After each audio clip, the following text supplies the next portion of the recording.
Welcome to Caffeinated Coaching. We have a great episode coming today with Coach PK, Phaedra Kennedy, who is a endurance athlete and a coach. Primarily, she focuses on perimenopausal and menopausal women and women, in the middle of their life or early menopause too. So we are going to get into that today. Be sure to check out all of our other shows on the Everyday Athlete Podcast Network, as well as our fireside chat for Run Tribe Mag on Tuesdays at 5 p.m. Pacific time. Let's bring Phaedra out. Hi. Hello. How are you? I'm good. How are you? And I'm good. It's you're Canadian and it's Boxing Day, the day after It is Christmas. Boxing Day today. Yes, so it's a statutory holiday here. And so Boxing Day, explain to us and dumb Americans. Honestly, I don't even know. I think I don't know is why, I guess because it's the day after Christmas. I really don't know where it came from. All I know is that this was something that I grew up with, and then realized in my 20s that, oh, Americans don't have this. It's so I noticed you were shopping Oh, or yes. pre-shopping Yes. because the emails never stop this time of Oh, year. no, they never fucking stop. Honestly, it Black Friday, I will say, is better than Boxing Day. You guys got that right. The deals are way better on Black Friday than they are on Hmm. Boxing Day. I think Boxing Day now is just whatever they didn't sell at Black Friday, they just try to get rid of now. Oh Lord. Yeah. Great. But you do still get some pretty good deals. Like I bought some cycling stuff on Christmas Eve. Boxing Day sales started Christmas Eve because, that's just how things work. Like we just running together one whole retail holiday anymore. Oh, 100%. It's like when Starbucks brings out pumpkin spice lattes at the In end of August. August. Yes, in I'm August like, now. "Really? No, this is just Even wrong." in the But north, it's not even close to pumpkin spice season in August. hell no, we're still hot here in September. It's still hot. I grew up in what I like to call Southern Canada, which is Washington State. Yeah, fair. And well, because I spent a lot of my vacation time in Canada, like Yeah. in BC and Alberta and stuff. Because I mean, unless you're going to like Montana or Idaho or something, you're probably going north to Canada. It's just as interesting and it's something new. And so yeah, I just like I'm Southern Canadian. As a matter of fact, when I was 19 and my brother I was like, I want to drink. I've never drank. And my brother was like, let's drive to Canada because he was 21 and had a car, and I had a good job at 18. And so I paid and he drove, and we took our friends, and it was a good time. Uh, Yeah, because our drinking age is only 19. Most yeah. provinces is 19. Yeah. At least back then it was. I'm, middling, so my life. So which is why I am excited to chat with you because tell everyone I'm sure I didn't do it justice in the intro. So tell everyone your primary focus in coaching endurance athletes. You nailed it, actually. It's women midlife, let's just say, with a strong focus on women in peri and postmenopause. So that nice little age range of about, I'd say, early 40s to mid to late 50s. That's kind of the So sweet spot. I talked to Becky Croft a few weeks ago, who Hmm. she and I both had surgery. I believe she also in our 30s, which can put you into menopause or perimenopause early. I Yeah. actually don't know that it happened to me earlier than most people. I kept being like, I've heard this a lot from multiple people who work out a lot in their earlier 40s.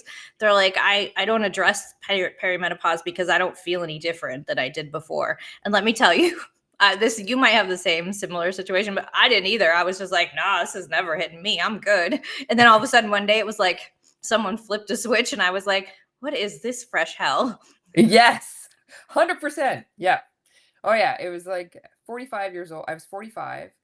Um, and I had like my best year of run racing at 42. I set every distance I raced that year, I set a PB. So I have my 10K PBs from that year, half marathon, and marathon. I think my 5K PB came the year after. Um, but at 42, 43, and then fast forward 2 to 3 years later, and I started, like, having, um, a little bit of night sweats, but not too bad. Crime scene periods, like, they were terrible, and they Oh, were very, very irregular, and I started gaining weight, but just, like, this weird little spot right around my abdomen, around my belly button. It was like I had this, like, and I've always been really slim. It was just this weird. yes, you are very slim. Not that Yeah. like it's hard to say that to people because you don't know who fights like they're always trying to gain weight and Yes. muscle and stuff. Like the struggle goes all directions with that. All So I directions. don't Yeah. want to I mention it because you mention it because you Yeah. are a slim person. So Yeah. um So when yeah, your that body changes a certain way, you notice it, right? mhm. When something shifts, and I started to gain weight around my midsection, and I was like, "What is happening?" And then I also started having these, like, I call them episodes of rage. Um, and I felt like, I have do no you I idea what don't you're talking about. right?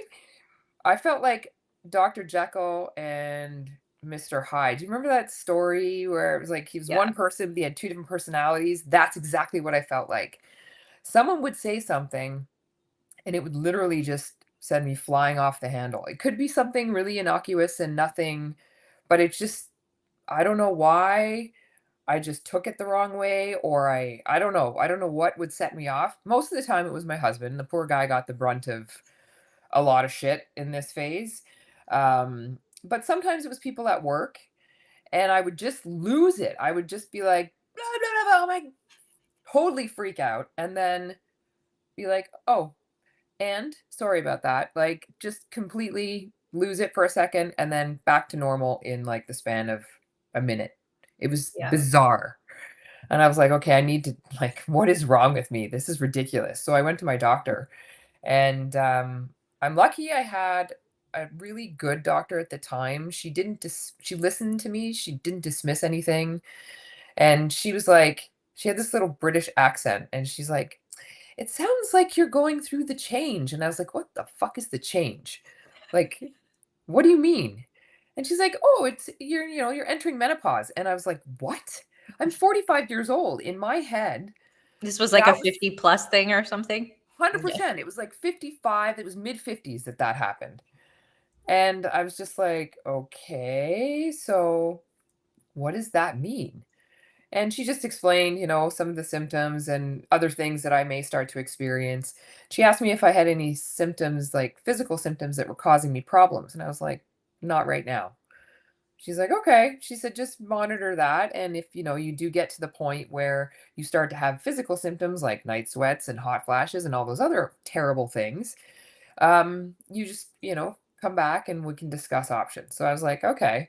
I knew that there was options available, but for several years I was okay. I didn't have any of these symptoms. It was almost like my body waited until, the last year before I hit menopause to just throw all of that at me. I had like terrible hot flashes. I was constantly dressing in layers. Like I never would have worn a sweater in a Oh, wow. million years. I was like, nope, got to stay in a tank top with like a sweater or like a zip up hoodie over it so I could just pull it off if I start to sweat. I had really bad night sweats, so it disrupted my sleep, which then started to impair my ability to recover because if you can't sleep, you're not recovering. So then, like, it only took a few months of that for me to be like, I need I need to talk to my doctor. I can't live like this. I can't live like this. So she put me in touch with an OBGYN, and I went to her, talked to her about hormone therapy, and was like, sign me up. I know what the risks are. I don't care. Sign me up. And Yeah. just to try to see if it made all the difference. And honestly, how many years later is this now? I don't even know. It was 49 when I hit menopause, and I'm 53 now. So I've been on hormone replacement therapy for that time, and I will not go off it at all. Someone on Threads asked, I think it was yesterday or the day before, like, how do you sleep through the night in your 40s? And I was like, HRT. That's how you HRT. sleep. Like, Yeah. But please there's go other find. things like that has helped, but I find that now I just have over the years I started to struggle just to fall asleep. So I started taking melatonin and then I went off that and now I have to take a combination of things and I really do get really good deep sleep now because that's where I was like lacking. My deep sleep was less than an hour. Um, I take magnesium, a bunch of that before I go to bed. Hmm, Um, L-theanine and GABA. huh. That's the magic combo for me. I get almost 8 hours of sleep a night. I may wake up, I usually wake up once to go to the bathroom and go back to, and I'm able to fall back asleep 9 times out of 10. There is a rare time that I can't fall asleep, and I think that's usually if I have coffee later in the day. I always pay the price for that. So I just don't do that. Or if I drink, which again, I don't do much of that either. So So you found not drinking coffee and or alcohol, it sounds like, later in the day helps you sleep. yeah. Did you find so everybody always wants the beauty secret.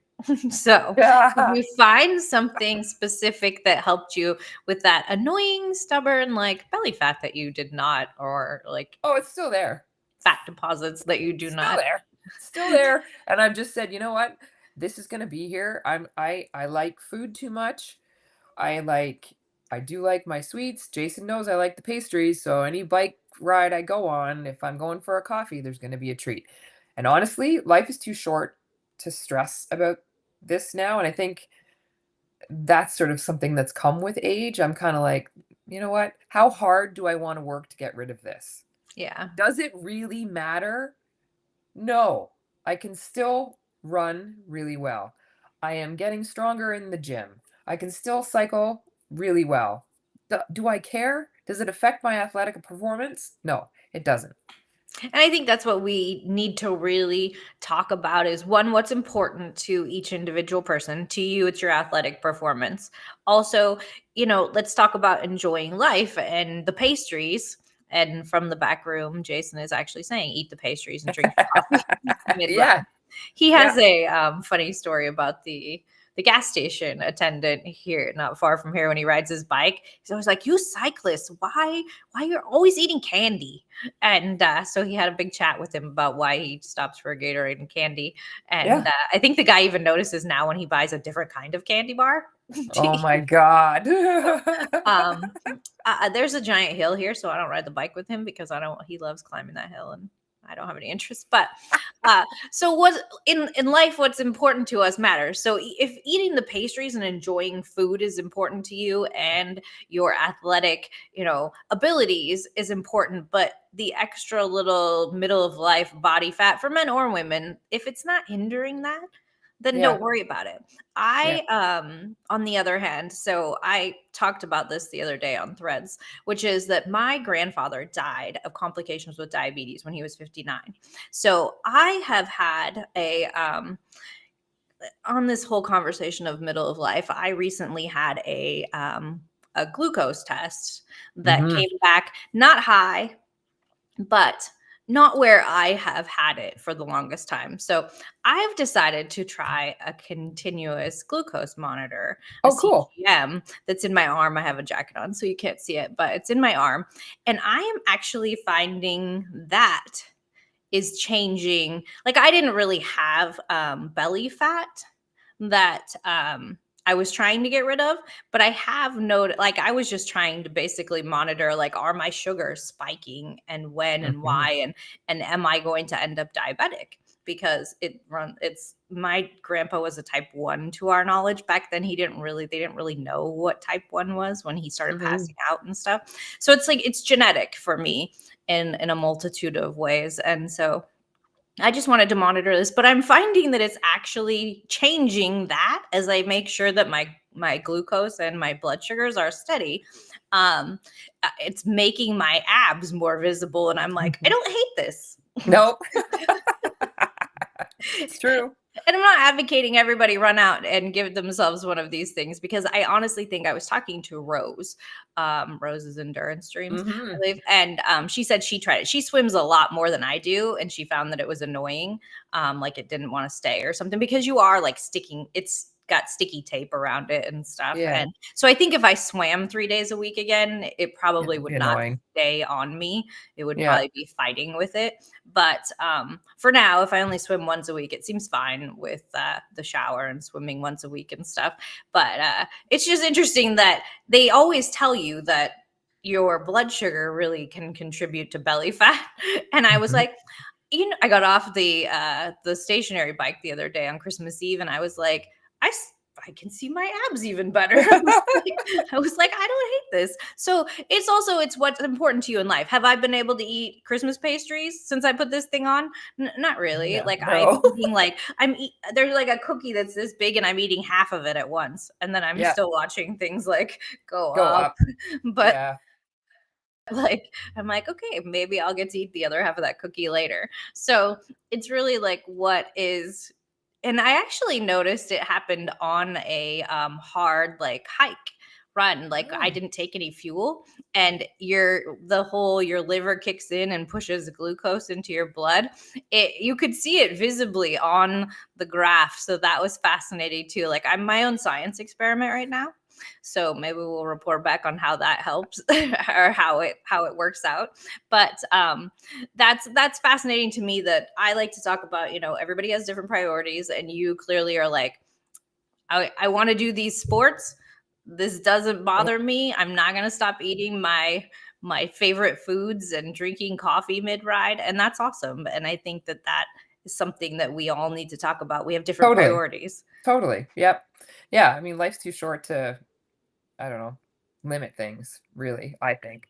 So when you coach women, do you kind of look at it in that way? Like what is your priority as an athlete? Like what are you looking for? I assume you're programming strength training and for all of even endurance Yes. athletes. Yes. Yes, anyone that, I do have some athletes that absolutely hate it and won't do it. And I'm like, "Okay, you know what? Fine, but don't come to me in 2 years and be like, "Oh, you were right."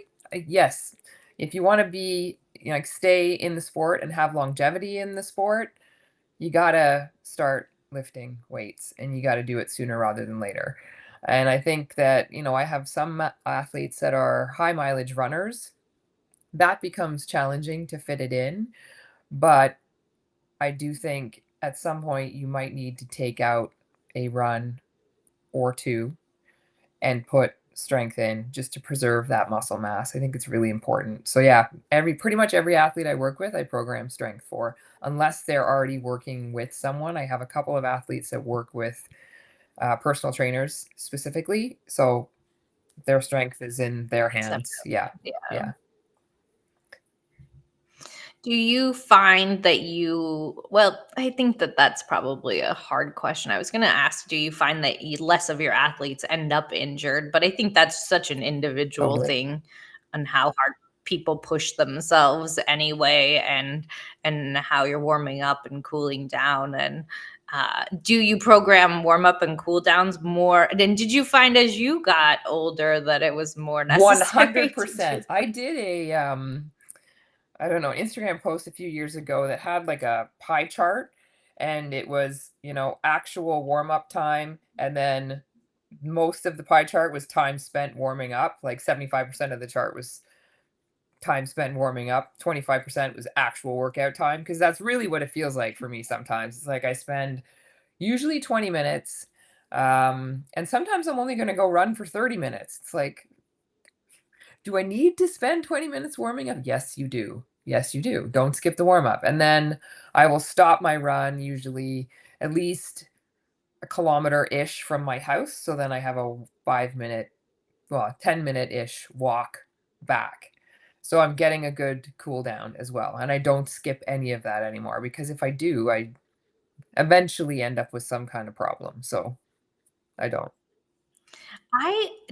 I'm terrible at the whole warm up thing.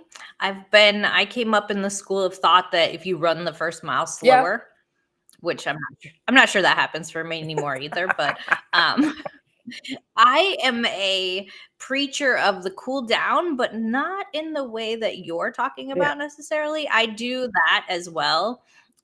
Used to drive one of my coaches nuts because she'd program like a 20-mile run for me, and I'd run 19, and then I'd walk to the coffee shop and back I for the love it. last mile.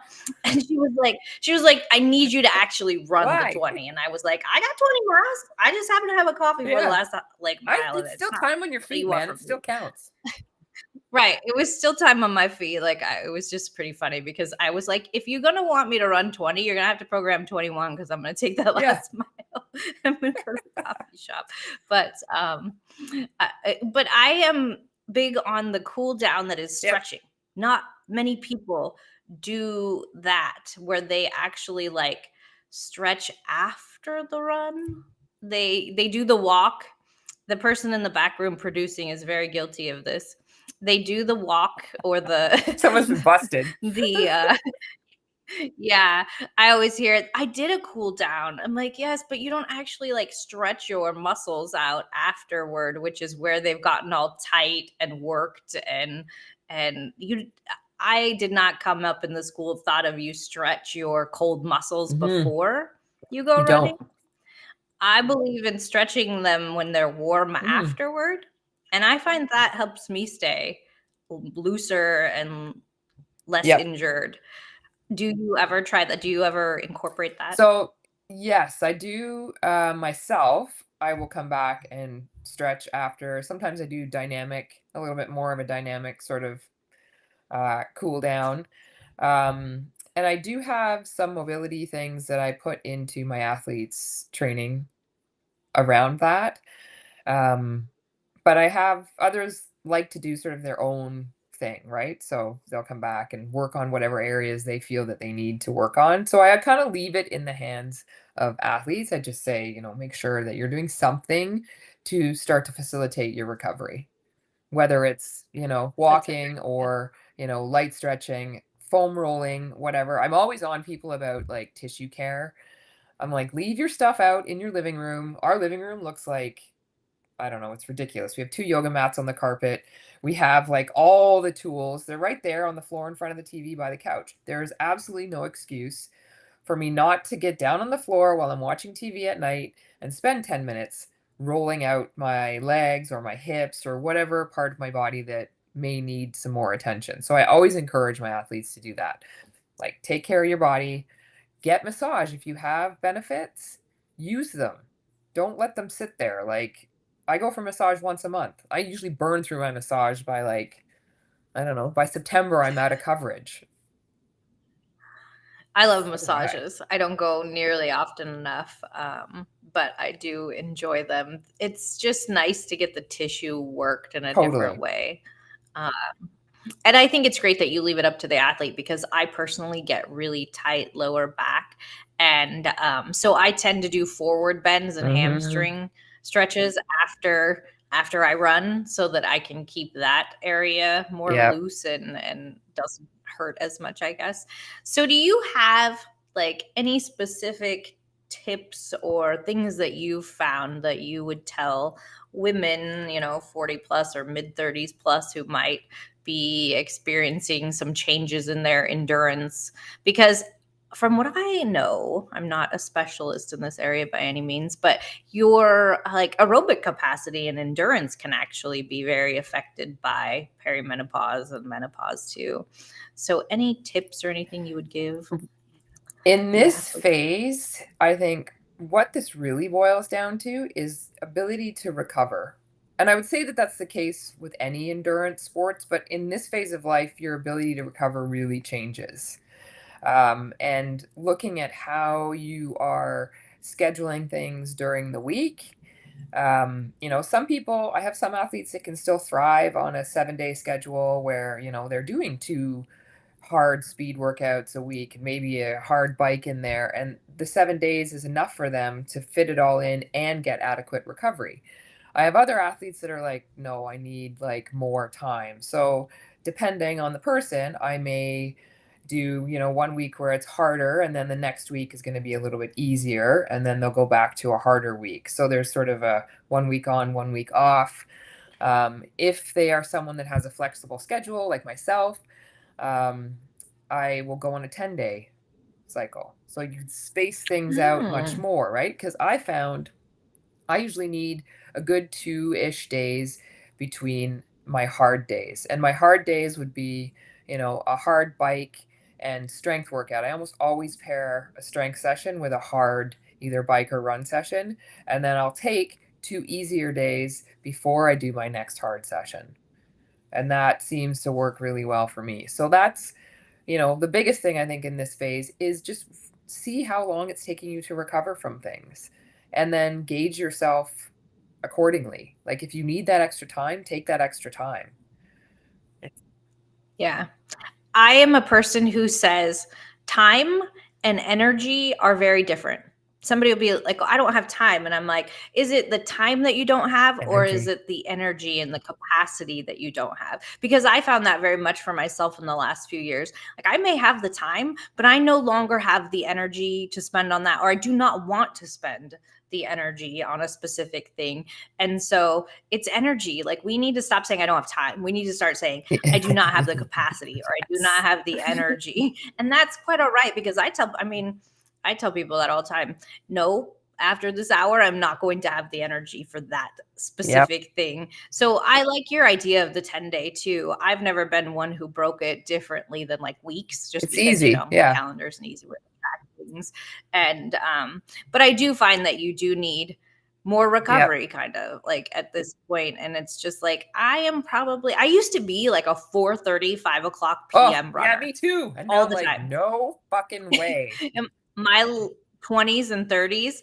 And then there was a time when I was like, well, I got to shift it to 4 a.m. So I shifted to 4 a.m. and I stayed at the 4 a.m. for a long time, and then hit like a lifting session at 2 p.m. or whatever.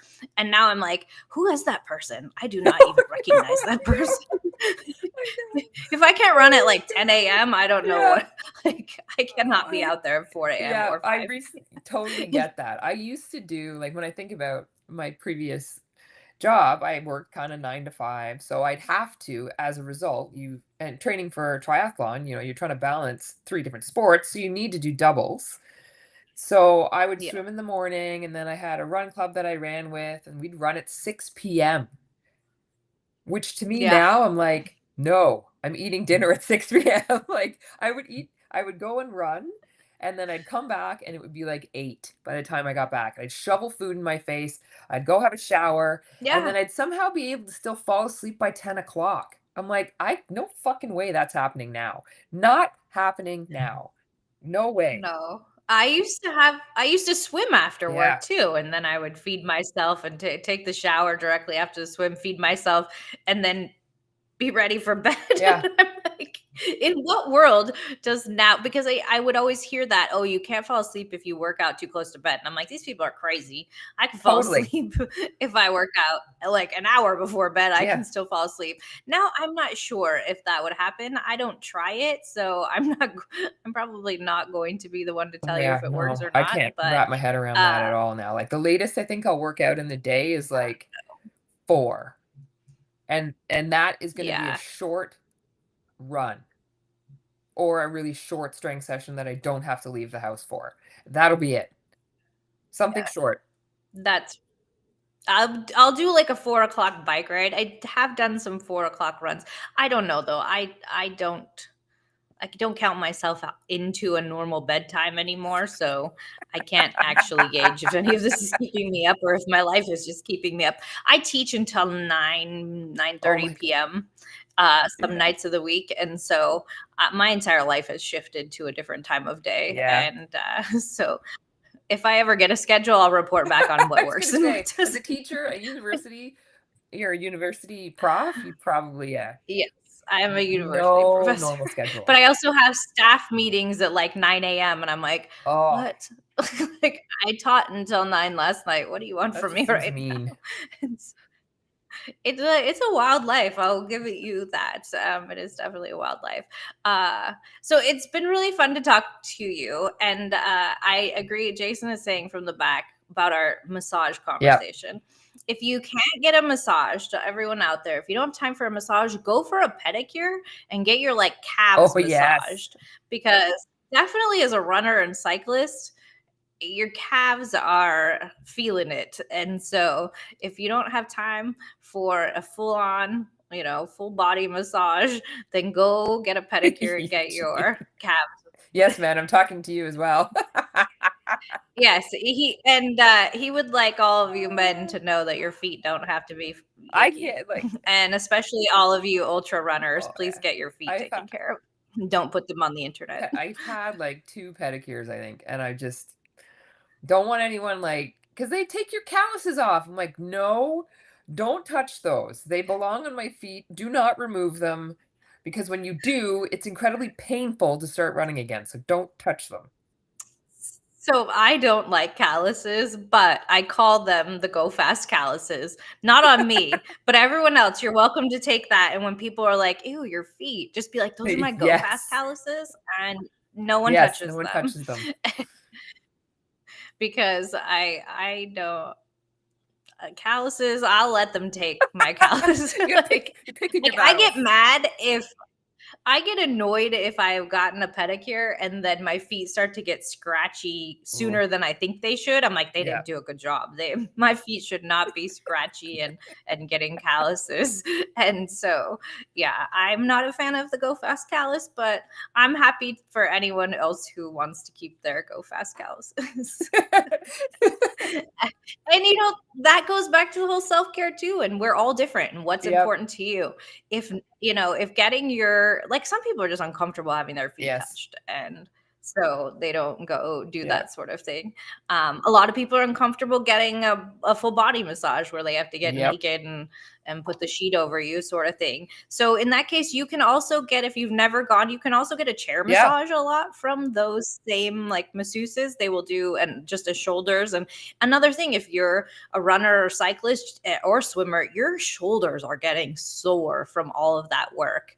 People underestimate just the running. I think Brittany and I were talking about this, how much you Yeah. work your shoulders just swinging your Totally. arms. So if you're uncomfortable, there's Yeah. always a way take to get more self-care in your life. So if anyone needs tips, I have There's all of them there's another probably. form of, it's stretch therapy. So I have a guy, Yes. and he's a fascial stretch therapist, and he's also an RMT, so he's registered as an RMT, and he does do massage, but not the traditional type of massage. But he's a fantastic stretch therapist, and if I can't get in for a massage, I go see him. Oh my God, it's amazing, and you're fully clothed, right? So if you don't, not comfortable with Nice. massage, try and find a fascial stretch therapist. Like, so good. Yes. So there's so many options. You can have your hands and like forearms massaged as well, Yep. fully clothed. So there's lots of options for fully clothed massage or stretching if that is what you prefer. Your feet, you can go in and all you have to do is roll up your pant legs and have a pedicure, and so that's self care. Like trust me, I have all the tips on like self care. And my biggest thing in life, people are like, oh, well, I don't want to spend that money. I will spend money taking care Yes. of myself because you are the only body that you ever have. Like your body, this is Yeah. what you get. So take care of it, because like your health, you can't get it Nope. back sometimes when something goes wrong, which is why people think, like my sister said it. She's like, getting a continuous glucose monitor seems a little extreme. And I'm like, why wouldn't I? I don't have to keep it past like Yeah. 90 days if I don't want to. And it teaches me about like how to take care of Yeah. myself better. And so that's a self-care thing. Getting a facial, if you don't want anyone, like if you don't want to get undressed and stuff, they will Oh yeah, relax cranial your massage. face. If they massage your head, that's a whole thing Yeah. too. So yeah, there's lots of ways to take care of Yeah. yourself, I So think, and I think we just don't do it enough, you know. no, we don't, as especially men won't for themselves, women won't for themselves. I'm not going to say it's one Yeah. group or the other who does or doesn't, but everybody has a little hang up here or there. Like, I don't want to, do that. That sounds icky, or I don't want someone Yeah. touching my feet, or try it. you know what, go with a friend who's done it before and have them show you the ropes of whatever it might be, like masseuse or whatever, and try it, because you'd be surprised. And stress is such a killer. I mean, heart disease is Totally. the number one killer of women, and stress Yep. contributes to heart disease in so many ways. And so if you can find a way to take better care of Yep. yourself, Yeah. and that's not go run as fast as you can No. and feel good about it, No. Like I think but you're so right with the stress piece, and that is a big piece also in midlife, right? Like a lot of women in this age range usually have ailing parents, kids that are going off to university, and if they are working, generally they're in positions of, management or higher management. So there's job stress. It's like a giant ball of stress that yes, a giant just ball of keeps stress. rolling and rolling and rolling. So that can affect your ability to work out and recover appropriately. So yeah, it's stress is terrible. And stress is everything. So it's not just when we talk about like workout stress, it's not just the No. workout. It's also all of that stuff in Yes. life that is weighing on your subconscious, whether you feel it or not, too. And so you have to incorporate all of that into your Yep. training. And you probably have seen it with athletes of yours if they're like, I'm going through this huge life change where I have to put my parents in a nursing home, or I'm getting a Yep. divorce, Or I'm or moving. what have you. Moving is one of the biggest Yes. life stresses ever. You know what's funny is I never thought that until I was in the Yeah. middle of it. I was like, "Oh my god, why Yeah. am I doing Yeah. this again?" And Yeah. so, yes, moving is a huge stress that you don't think about, and it's all the logistics of it and stuff. And so, to everyone out there, coaches like Phaedra will help incorporate your programming as well as what's going on in your life.